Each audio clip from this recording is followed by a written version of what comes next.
आज ये हुजूम ने साबित कर दिया है कि 28 तारीख को के बाद जब मशीन खुलेगी तो रामगढ़ में कमल ही कमल दिखाई देगा। विरोधियों की जमानत जब्त हो जाएगी, विरोधियों की जमानत जब्त हो जाएगी। आज तो हेलीकॉप्टर उनका नीचे उतर रहा है। माता के माता के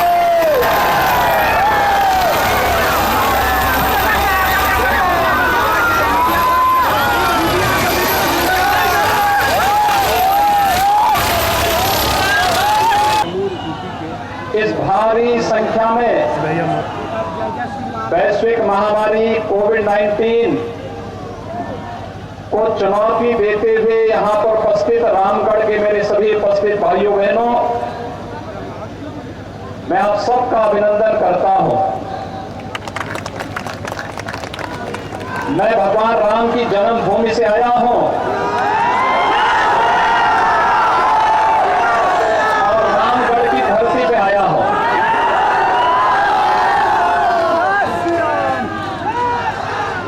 उत्तर प्रदेश और बिहार का संबंध चोली दामन का संबंध है, कोई इसे दूर नहीं कर सकता, कोई इसे तोड़ नहीं सकता। और इसका श्रेय जाता है रामगढ़ को। त्रेता युग में जिस महान ऋषि ने इस रामगढ़ को अपनी तपस्थली के रूप में चुना था, उस महर्षि विश्वामित्र के कारण उत्तर प्रदेश और बिहार एक आपसी इस संबंध के साथ जुड़े कि आज भी हम सब उसी भाव के साथ, उसी श्रद्धा के साथ बिहार के साथ या उत्तर प्रदेश, बिहार के लोग उत्तर प्रदेश के साथ जुड़ते हुए दिखाई देते हैं। और इसलिए जब बिहार में चुनाव हो तो स्वाभाविक रूप से बिहार के हित के लिए कार्य करने वाली माननीय नीतीश जी के नेतृत्व की सरकार में भारतीय जनता पार्टी के प्रत्याशियों को समर्थन देने के लिए भी मैं आज आपके बीच में अपील करने के लिए आया हूं। भाइयों बहनों, उत्तर प्रदेश और बिहार देश की एक बड़ी आबादी का नेतृत्व करते हैं। आप सोचिए, नीतीश जी के नेतृत्व में बिहार का सम्मान और गौरव बढ़ा है।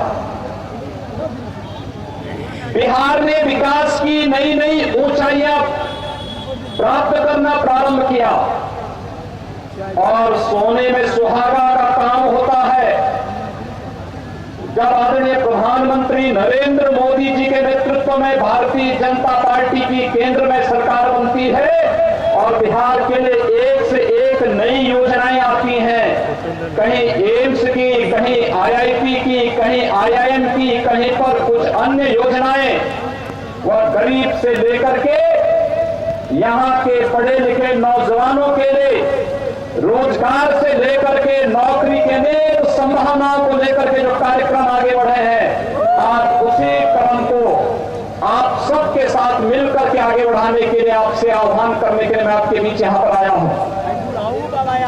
हम लोग पिछले 7 महीने से, भाइयों बहनों, पिछले 7 महीने से पूरा देश वैश्विक महामारी कोरोना से जूझ रहा है।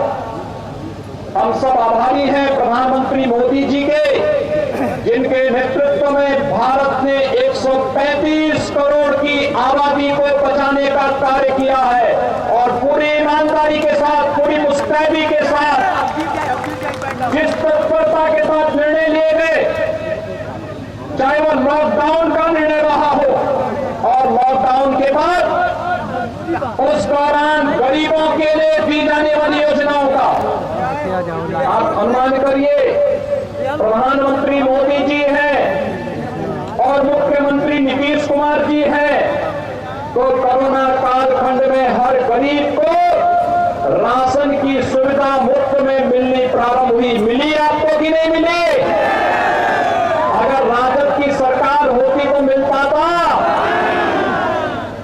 भाइयों बहनों, यही है सरकार।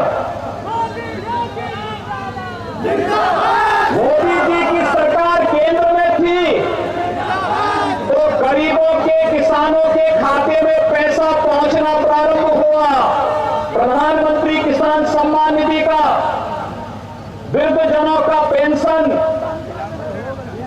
निराश्रित महिलाओं का पेंशन, दिव्यांगजनों का पेंशन एडवांस में उनके अकाउंट में पहुंचना प्रारंभ हुआ।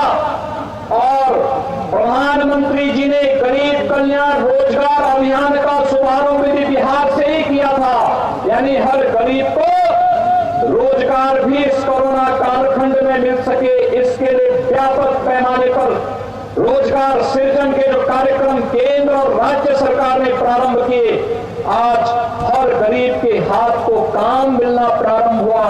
और जब लोकप्रिय जनप्रतिनिधि के रूप में श्री अशोक कुमार सिंह और श्री अश्विनी चौबे जैसे लोकप्रिय नेता हो, तो हर खेत को पानी भी पहुंचाने का कार्य नेताओं ने प्रारंभ किया।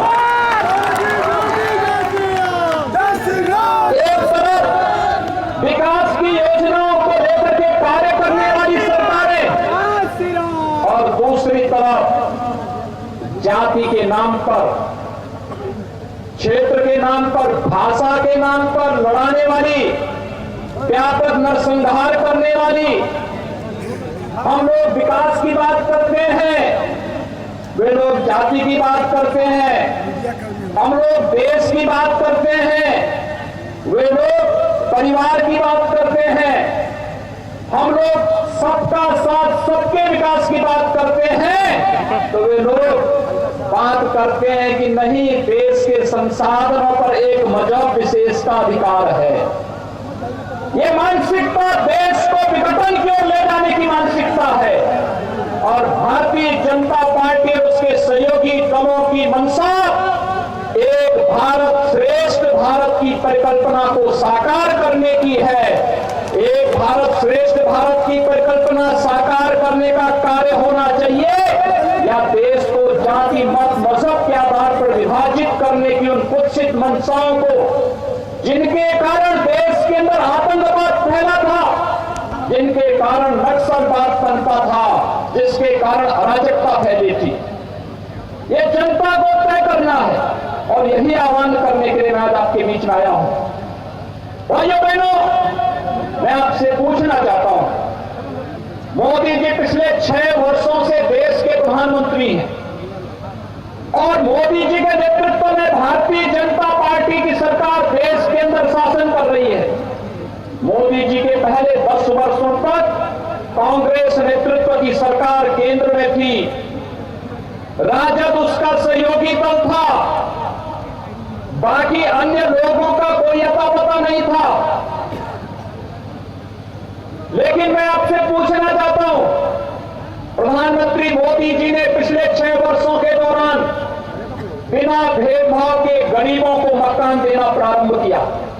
हमने गरीब को मकान देने में उसकी जाति नहीं देखी, उसका मत और मजहब नहीं देखा। हम लोगों ने तो 2011 के सर्वे के अनुसार जो लोग गरीबी रेखा के नीचे जीवन यापन करने की श्रेणी में आते थे, उन सबको मकान देने का कार्य किया, उनको बिजली का कनेक्शन देने का कार्य किया, उन्हें आयुष्मान भारत में 5 लाख रुपए की उन्हें सहायता, सालाना स्वास्थ्य का बीमा कवर मिले इसकी व्यवस्था की, उनको रसोई गैस के कनेक्शन निःशुल्क देने के कार्य किए। इसमें न किसी की जाति देखी गई, न किसी का मत देखा गया, न किसी का मजहब देखा गया। ये तो सबका साथ और सबके विकास की भावना के साथ ये कार्य सभी के हित के लिए एक साथ आगे बढ़ाया गया। लेकिन ये काम कांग्रेस और राजद की, कांग्रेस नेतृत्व की सरकार ने आखिर क्यों नहीं किया? कांग्रेस को देश के अंदर सर्वाधिक समय तक शासन करने का अवसर मिला था। कांग्रेस के नेतृत्व की सरकार ने आखिर ये कार्य क्यों नहीं किया? कारण विकास उनके एजेंडे में नहीं था, गरीब उनके एजेंडे में नहीं था, किसान और नौजवान उनके एजेंडे में नहीं था, महिलाएं उनके एजेंडे में नहीं थी। उनके तो यहां केवल एक परिवार देश के अंदर शासन करे, आपने देखा होगा कि राजद में 4 के अलावा किसी 5वें की फोटो कहीं दिखाई देती है क्या? जहां पर पोस्टर में तो जगह नहीं दे रहे हो तो क्या सत्ता में जगह देंगे? तो फिर जो लोग पोस्टर में जगह नहीं दे पा रहे हो वे सत्ता में क्या जगह दे पाएंगे? और इन लोगों का पेट तो इतना बड़ा है कि भाइयों बहनों, गरीबों का राशन तो खाए यहां पर तो गाय भैंस का चारा भी खा गए थे।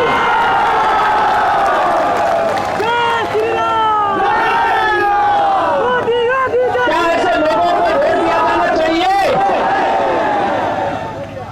क्या आप इस बात को मान करके चलते हैं मोदी जी के नेतृत्व में, नीतीश जी के नेतृत्व में विकास हुआ है ना? घर घर जाकर के बताएंगे सभी लोग। भाइयों बहनों, हमने बिना भेदभाव के विकास भी कराया है। और जो हमारा वायदा था कश्मीर में आतंकवाद को, पाकिस्तान प्रस्त आतंकवाद को पाकिस्तान के अंदर घुस करके भी मारेंगे, और बिहार की जनता से किया गया वायदा मर्यादा पुरुषोत्तम भगवान श्री राम के भव्य मंदिर के निर्माण को भी बनाएंगे। है ना पूरा? अब तो कोई ये नहीं कहेगा ना, कोई ये तो नहीं कह सकता कि भारतीय जनता पार्टी ने वायदा खिलाफी की है। कोई कहेगा? मुझे याद है जब लॉकडाउन के दौरान बिहार के बहुत सारे नौजवान उत्तर प्रदेश होते हुए आ रहे थे। भले ही दिल्ली में उनके साथ दुर्व्यवहार आम आदमी पार्टी ने, कांग्रेस की सरकारों ने किया होगा, लेकिन उत्तर प्रदेश में जब आते थे तो उनके पैरों के लिए धोने के लिए गर्म पानी मिलता था और उनके लिए ताजा ताजा भोजन देने के साथ साथ हमने कहा था उत्तर प्रदेश सरकार के सभी अधिकारियों से कि भाई देखो, बिहार के लोग हमारे अपने लोग हैं, इनको उत्तर प्रदेश शासन की गाड़ी से बिहार के अंदर भेजने की व्यवस्था करिए क्योंकि हमारे मेहमान हैं। भाइयों बहनों, कोई भेदभाव नहीं। और वही भाव लेकर के आज फिर हम आपके बीच आए हैं आपसे कहने के लिए, हमने तो जनता का काम भी किया और राम का काम भी किया है। और इसलिए रामगढ़ की जनता से यही अपील करने के लिए आया हूं कि अशोक कुमार सिंह जी ने और अश्विनी चौबे जी ने बहुत काम किया, लगातार जूझते रहे। यहां के किसानों की जो मांगे थी पंप कैनाल की, क्योंकि ये क्षेत्र हमारे चंदौली और उसके आसपास के क्षेत्र से घिरा हुआ है। मैं जानता हूं क्षेत्र धान के कटोरे के रूप में विख्यात है। इस क्षेत्र के किसानों को आजादी के बाद अगर कांग्रेस नेतृत्व की सरकार ने सही रूप से यहां के लोगों का सम्मान किया होता, सुविधाएं दी होती, तो अकेले उत्तर प्रदेश और बिहार पूरी दुनिया का पेट भरने की क्षमता रखता है। और उसमें चंदौली और रामगढ़ क्षेत्र इसका उदाहरण है।